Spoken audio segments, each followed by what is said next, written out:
कहानियां कभी खत्म नहीं होती। एक छोटे से गांव में एक लड़का रहता था जिसका नाम आरव था।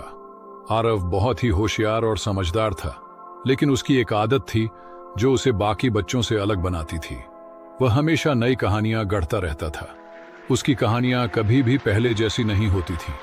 कभी वह जंगल के राजाओं के बारे में लिखता, कभी समुद्र के रहस्यों पर बात करता और कभी पुराने समय के साहसी योद्धाओं की वीरता पर।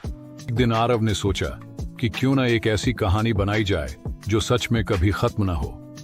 उसने अपने दिमाग को खूब मेहनत से चलाया और एक नई दुनिया की कल्पना की, जहां समय और स्थान का कोई महत्व नहीं था। इस दुनिया में हर कोई अपने मन की कहानियां जी सकता है। उसने सोचा, कहानी खत्म करने की कोई जरूरत नहीं। जब तक लोग सोचते रहेंगे, कहानियां भी चलती रहेंगी। आरव ने अपनी कहानी लिखना शुरू किया, लेकिन उसे पता नहीं था कि उसकी कहानी अब केवल एक किताब तक सीमित नहीं रहने वाली थी। वह किताब जब गांव के बच्चों के हाथों में आई तो उन्होंने उसे अपने ढंग से बदल डाला। एक बच्चा कहानी को आगे बढ़ाता, दूसरा उसे अपने तरीके से घुमाता, और इस तरह से आरव की कहानी अपने आप बढ़ती चली गई, जैसे एक पेड़ की शाखाएं। गांव के लोग भी अब सुनने लगे, क्या तुमने आरव की अनोखी कहानी सुनी है? नहीं तो सुनो। और फिर हर कोई अपनी अपनी कल्पनाओं के साथ उस कहानी को जोड़ने लगा। कुछ दिन बाद वह कहानी केवल गांव तक सीमित नहीं रही, आसपास के गांवों में भी उसकी चर्चा होने लगी। हर कोई अपनी कल्पनाओं के साथ उस कहानी को नया मोड़ देता और हर बार वह एक नई दिशा में बढ़ जाती।